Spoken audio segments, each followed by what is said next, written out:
今も18世帯45人が村が手配した宿泊施設に避難しているということです。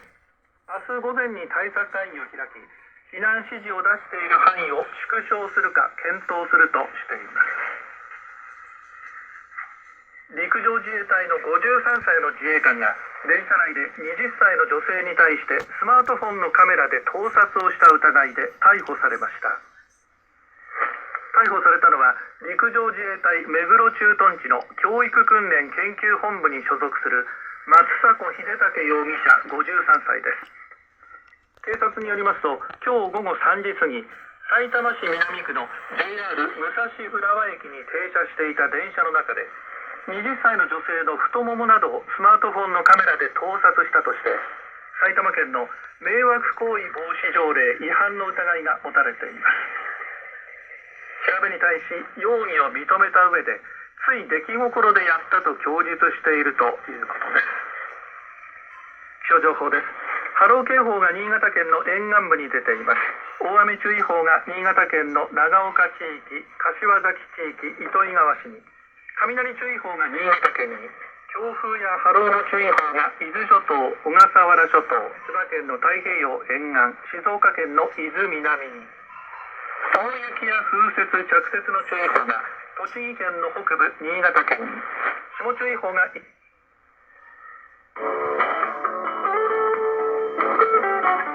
こちらは NHK ワールド、ラジオ日本、NHK の国際放送です。次の短波での日本語放送は日本時間の午前0時からです。午前0時からの日本語放送は東南アジア向けの 11.815MHz です。繰り返します。午前0時からの日本語放送は東南アジア向けの 11.815MHz です。こちらは NHK ワールド、ラジオ日本、NHK の国際放送です。AI のアナウンスでお伝えしました。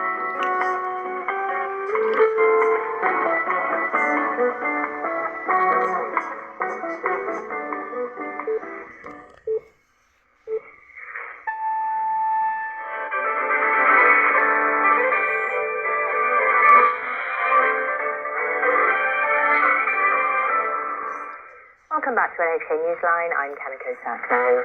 We start this hour with breaking news. Japan's defense ministry says North Korea has fired what appears to be a ballistic missile. The South Korean military announced North Korea fired a ballistic missile toward the Sea of Japan on Sunday. A senior South Korean official had previously said the North might launch an intercontinental ballistic missile, or ICBM, as early as this month. I'll just repeat that for you. Japan's defense ministry says North Korea has fired what appears to be a ballistic missile. The South Korean military announced North Korea fired a ballistic missile toward the Sea of Japan on Sunday. A senior South Korean official had previously said the North might launch an intercontinental ballistic missile, or ICBM, as early as this month. The leaders of Japan and the Association of Southeast Asian Nations have agreed to promote mutual security cooperation, apparently with China's increasing maritime activities in mind. The leaders met on Sunday, on the second day of the special three-day summit in Tokyo, to mark 15 years of friendship between Japan and the bloc. They issued a joint statement and an implementation plan. The world is facing multiple crises amid deepening division and confrontation.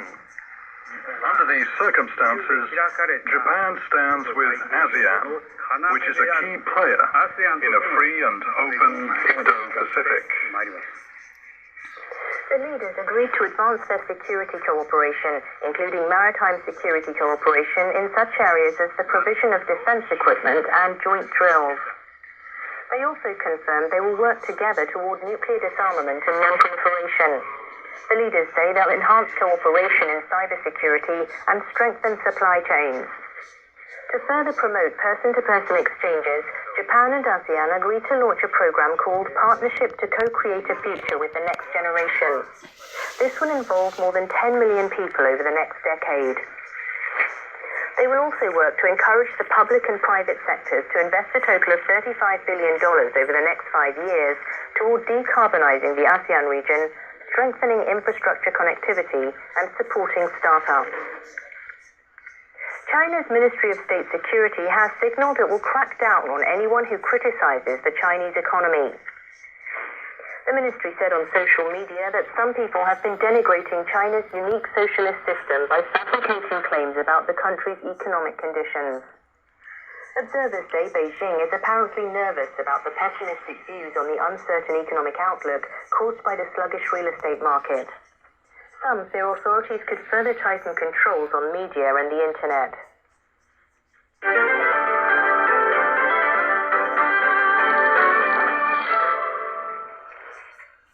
Now to the situation in the Middle East. The death toll from the Israel-Hamas conflict has been rising. Acute shortages of medicine and other supplies at some Gaza hospitals have made it difficult to treat the victims. One Japanese doctor is responding to their calls for help. If hospitals can't function, patients who can't go anywhere else will die. I want to help maintain hospitals as people's last refuge. Kuwayama Norihiko is trying to transport medical supplies from Japan to southern Gaza.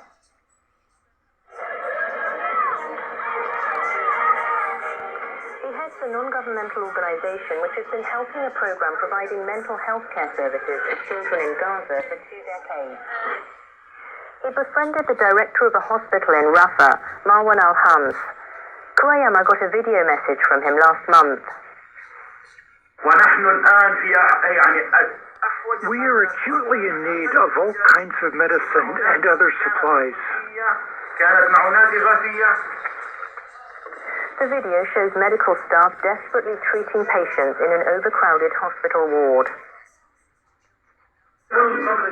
Many casualties are brought to the hospital after raids. Kuwayama is unable to travel to Gaza himself, so he frequently exchanges information with his MPO staff in the Strip.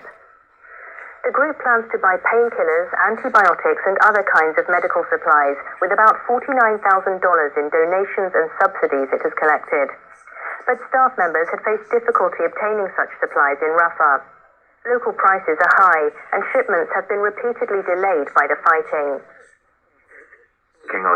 My friend is asking for help to make an environment where surgery can be performed with proper disinfectants and anesthetics. I'm obliged to fulfill my friend's request. U.S. media are citing a senior military official saying Ukraine could suffer a significant setback or even defeat by next summer if aid from the United States and others stops flowing. CNN reported on Friday that Western intelligence agencies are calculating how long Ukraine can hold out without US and NATO help. It says officials believe that without more US aid, Ukraine would first run out of long-range missiles. Air defense missiles would be next, followed by artillery shells and short-range missiles, such as short-range Javelin anti-tank missiles. The TV network quoted US and Ukrainian officials as saying Kyiv's forces are already rationing ammunition, and Russian forces are returning fire at a ratio of 5 to 7 times higher. A senior Ukrainian military official is quoted as saying the diminished firepower has led to additional casualties. Attention is now focused on how much more support will be forthcoming from Western countries. Some Republicans in the US Congress have been reluctant to keep the aid flowing.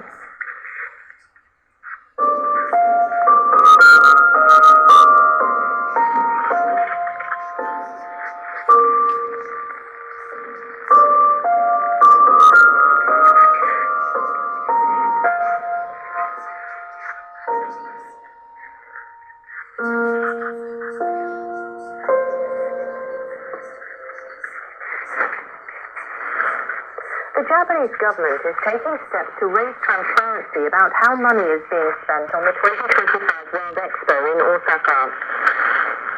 It will set up a third-party panel to track expenses. The venue's total construction costs are now estimated to be as high as $1.65 billion, 80% more than the initial budget. On top of this, the government later found out it needed to bear additional expenses for building pavilions and hiring security guards. The panel will be led by Economy, Trade and Industry Minister Saito Ken. Its experts will include construction and management consultants as well as accountants. They'll monitor the project's progress and determine whether expenditures are appropriate. The expo has come under criticism from opposition parties who say its costs keep ballooning with no accountability. More junior high school students in Japan are at risk of becoming truant. A survey estimates the figure nationwide at over 410,000. A non-profit organization named Katariba conducted an online survey of 5,953 students. The government defines truancy as 30 days or more of absence per year without illness or other reason. That condition was met by 277 respondents, 4.7%. About 13% said they either skip school for periods of more than a week, go to school but avoid the classroom, or spend their time in class wishing they were somewhere else. The NPO says those are red flags that a student is heading toward truancy and estimates the total nationwide at over 410,000 students. That's an increase of 80,000 from a survey 5 years ago. The chairperson of the NPO, Imamura Kumi, says problems must be caught early and society must learn how important it is to help these vulnerable children. And those were the main stories for this hour.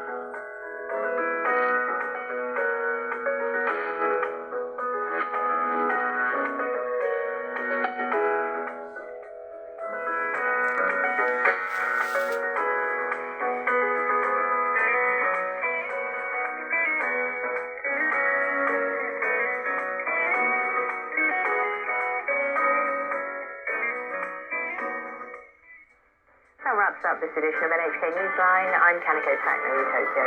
Thanks very much for joining us.